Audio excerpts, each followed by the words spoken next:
विनाश ही विनाश। असम के 24 जिलों के 11 लाख लोग प्रभावित। और अगर कोसी की धारा समितारी बांध को अपनी चपेट में लेने में कामयाब हुई तो इलाके में बड़ी तबाही मच सकती है। Silicon Valley is struggling with floods and heavy rainfall, and now as large parts of Bengaluru are underwater, this is the second time in the last 2 weeks that lakes. Hello नमस्कार जय हिंद दोस्तों, आज हम बात करेंगे बाढ़ की समस्या अमूमन आती क्यों है, इस पर हम बात करेंगे और इससे जुड़ी समस्याओं के बारे में बात करेंगे। दुनिया के कई हिस्सों में और खास करके भारत के कई राज्यों में बाढ़ की समस्या इस समय चरम पर है। इसमें आसाम, बिहार, उत्तर प्रदेश और बेंगलोर जैसे बड़े बड़े शहर हैं।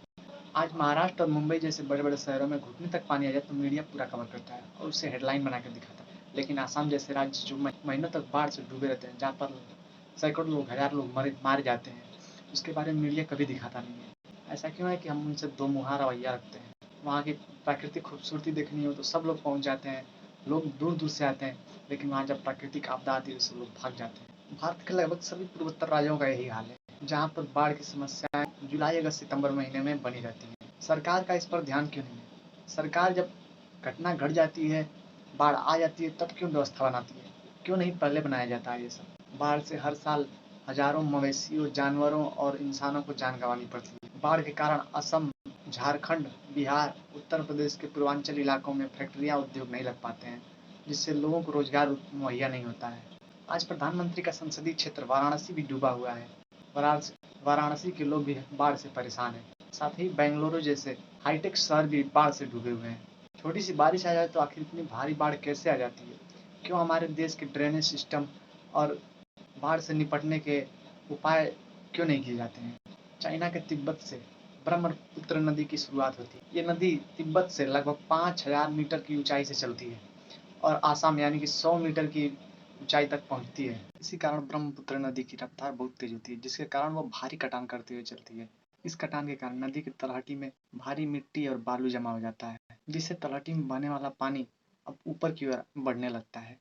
हर दिन ब्रह्मपुत्र जैसी नदियां 2.2 मिलियन टन मिट्टी और बालू अपने साथ लेकर जाती हैं। अरुणाचल प्रदेश, नागालैंड, मणिपुर, मिजोरम जैसे राज्य जो पहाड़ी इलाके हैं, जिनमें पहाड़ ज्यादा हैं, उनमें बाढ़ जैसी समस्याएं बहुत कम होती हैं। ब्रह्मपुत्र की जो सहायक नदियां, उनका पानी ब्रह्मपुत्र में मिलने से उसकी रफ्तार और उसका पानी और अधिक बढ़ जाता है, जिससे बाढ़ का खतरा डबल हो जाता है, जिसके कारण आसाम में भारी बाढ़ होती है और इससे लोग और आम जनजीवन अस्त व्यस्त हो जाता है। बात करें बिहार की, बिहार में नेपाल से आने वाली अधिकतर नदियां बिहार से ही होकर बहती हैं। यूपी से होकर जाने वाली गंगा नदी बिहार के बीचों बीच से होकर जाती है, जिससे बिहार को दो हिस्सों में बांट देती है। गंगा की सहायक नदियां जो झारखंड और नेपाल से होकर आती हैं, वो आकर गंगा में मिलते ही गंगा के पानी को और अधिक बढ़ा देती हैं और इससे बिहार में भारी बाढ़ आ जाती है। बिहार में भारी बाढ़ से तबाही मचाने के लिए प्रसिद्ध नदी है एक, जिसका नाम कोसी नदी है। कोसी कहा जाता है कि कोसी की कोई दिशा नहीं होती, कोसी किधर बहती है, कोसी किसी दिशा में बह जाती है। बाढ़ से बचने के कुछ छोटे उपाय हैं जिनके बारे में हम बात करेंगे। बड़े बड़े शहरों, घरों, बिल्डिंगों और कॉलोनियों में जो पानी यूज होता है, उसे अनायास हम बहा देते हैं, उसे नदियों में गिरा देते हैं। अगर वहीं उसके बजाय हम नदियों में गिराने के बजाय अगर हम खुद इसे रिसाइकल करके कुछ यूज में ले, जैसे टॉयलेट में, बाथरूम में या फिर गार्डनिंग में, सड़क धोने में, गाड़ियाँ धोने में, तो ज़्यादा बेहतर रहेगा। बाढ़ से बचने के लिए हमें बांध बनाने चाहिए, नदियों पर, बड़े बड़े नदियों पर बांध बनाने चाहिए। मैंने ये नहीं कह रहा हूँ कि बड़े बड़े बांध बनाओ, बड़ी लागत से बनाया जाए तो ही जरूरी है, ये जरूरी नहीं है। हमें छोटे बांध बनाकर भी नदियों की बाढ़ से बचाया जा सकता है। कई बार इन बांधों में घोटाले की वजह से भी बाढ़ के कारण बन जाते हैं। बड़े बड़े ठेकेदार, बड़े बड़े कॉन्ट्रैक्ट कंपनियां बांध बनाने में कोताही बरतती हैं, जिसके कारण बांध कमजोर होते हैं और हल्की बारिश में बांध टूट जाते हैं, जिससे बाढ़ जैसे खतरे बन जाते हैं। हमें नदियों की तलहटी से मिट्टी और कचरे साफ कर देने चाहिए। डोजर एक जहाज है जिसकी सहायता से हम नदियों के कचरे या तलहटी में जो कचरे हैं उन्हें साफ कर देने चाहिए, ताकि नदियाँ सही वेब में बहें। सरकार को टेक्नोलॉजी और सैटेलाइट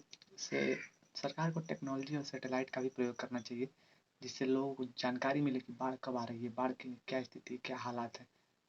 इसके बारे में लोगों को अलर्ट करना चाहिए। सरकार को लाइफ जैकेट, नाव जैसी सुविधाएं पहले उन स्थानों पर मुहैया करा देनी चाहिए जहां बाढ़ की समस्याएं बनती हैं। बेंगलुरु जैसे महंगे शहर जो स्मार्ट सिटी की लिस्ट में आते हैं, जिसे सिलिकॉन सिटी कहते हैं, छोटी सी बारिश में वहाँ का पूरा सिस्टम फेल हो जाता है वहाँ भारी बारिश और भारी बाढ़ की संभावना बन जाती है। नदियों में सफाई एवं तालाबों के रख रखाव की प्रक्रिया से हम बाढ़ की समस्या से कुछ ना कुछ बच सकते हैं। आज हर चीज़ बायकॉट हो रही है, बायकॉट हो रही है। क्या हम बाढ़ को बायकॉट कर सकते हैं? क्या बारिश को बायकॉट कर सकते हैं? चीज़ों और आपके पास कुछ अगर उपाय हैं तो उनको कमेंट करिए और बताइए कि बाढ़ से हम किस तरह बच सकते हैं। बाढ़ से आए दिन हजारों लोगों की जान जाती है। पाकिस्तान जैसे देश में भी बाढ़ ने भारी कहर मचाया हुआ है। हजार लोगों की जान जा चुकी है वहाँ पर।